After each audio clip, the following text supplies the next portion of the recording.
숨겨진 복지 혜택을 알기 쉽게 전달하는 KGS 복지특파원 김기자입니다. 그동안 불안했던 것이 드디어 터졌습니다. 정부가 실업급여 부정수급에 칼을 빼든 것인데요. 지금까지 한 번이라도 실업급여를 받으셨거나 앞으로 받으실 예정인 분들은 오늘 소식 집중하셔야 할 것 같습니다. 앞으로 어떻게 변하고 어떤 불이익이 있을지 변경되는 실업급여 오늘 자세히 살펴보겠습니다. 몰라서 못 받는 복지 혜택 이젠 놓치지 말자. 구독과 좋아요, 알림 설정을 눌러주시면 보다 빠르게 소식을 받아볼 수 있습니다.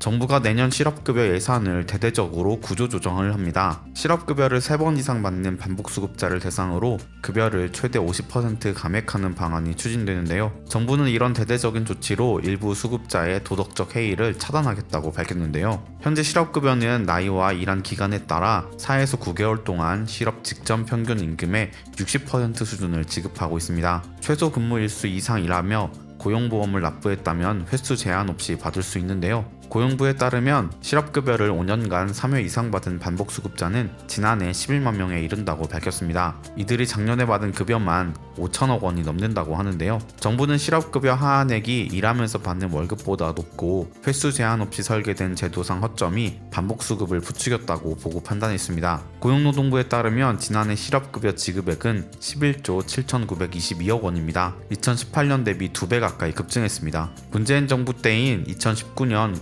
고용보험법 개정으로 실업급여 수급기간이 3에서 8개월에서 4에서 9개월로 기준액은 하루 평균 임금의 50%에서 60%로 확대되면서 지급액이 급증했습니다. 2020년 코로나19 팬데믹이 찾아오면서 실업급여 지급액은 12조 1,841억 원으로 1년 전인 2019년 대비 4조 원 가까이 늘었습니다. 이때부터 고용시장에선 실업급여 지급을 놓고 중소, 중견기업 사장과 자영업자의 하소연이 쏟아졌습니다. 실업급여가 실업 위로금이나 고용보험료 납부 대가라는 잘못된 인식도 빠르게 확산했습니다. 자발적인 이직의 권고사직 처리를 요구할 뿐 아니라 근로계약 기간을 1년이 아니라 7에서 8개월로 하겠다는 구직자가 속출한 것입니다. 실업급여를 받으려면 자발적으로 이직하면 안 되고 최소 180일 근무해야 하기 때문입니다. 고용부에 따르면 실업급여 수급기간 중 재취업 비율은 작년 기준 30.3%에 불과합니다. 이마저도 2021년 대비 조금 상승한 것인데요. 재취업 대신 실업급여에 쏠리는 이유는 일하지 않고도 받는 돈의 액수가 크기 때문입니다. 정부는 이 같은 제도 허점 탓에 실업급여를 반복 수급하는 사례가 많다고 보고 있습니다. 실업급여를 3차례 이상 받은 수급자는 2019년 8만 6천 명에서 지난해 11만 명으로 증가했습니다. 정부가 실업급여 제도 손질에 나선 건 이번이 처음은 아닙니다. 실업급여 지급액이 급증하고 도덕적 해이가 만연한다는 지적에 따라 고용부는 문재인 정부 때인 2021년 10월 반복수급자를 대상으로 세 번째 수급부터 급여액을 최대 50% 삭감하는 내용을 담은 고용보험법 개정안을 국회에 제출했었습니다. 당시 여당이던 더불어민주당과 협의를 거쳐 정부 발의로 국회에 제출했는데요. 하지만 개정안은 21대 국회에 여전히 계류돼 있고 이번 달 마지막으로 열리는 본회의에 상정이 불가능하기 때문에 법안은 이번 회기에 자동 폐기될 전망이었습니다. 이에 고용부는 오는 30일 개원하는 22대 국회에서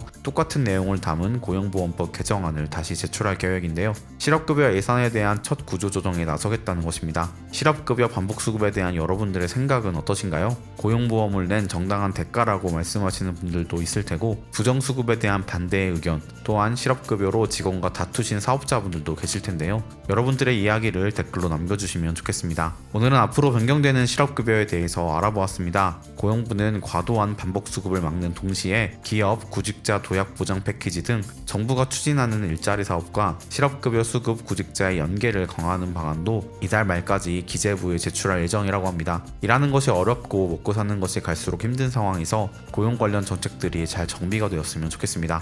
놓치는 혜택이 없도록 숨겨진 정보를 찾아 나서는 복지특파원 저 김기자가 앞으로도 도움되는 소식 전달해드리도록 하겠습니다. 채널 구독과 좋아요, 알림 설정 부탁드리며 더 좋은 정보로 찾아뵙겠습니다. 지금까지 KGS 복지특파원 김기자였습니다.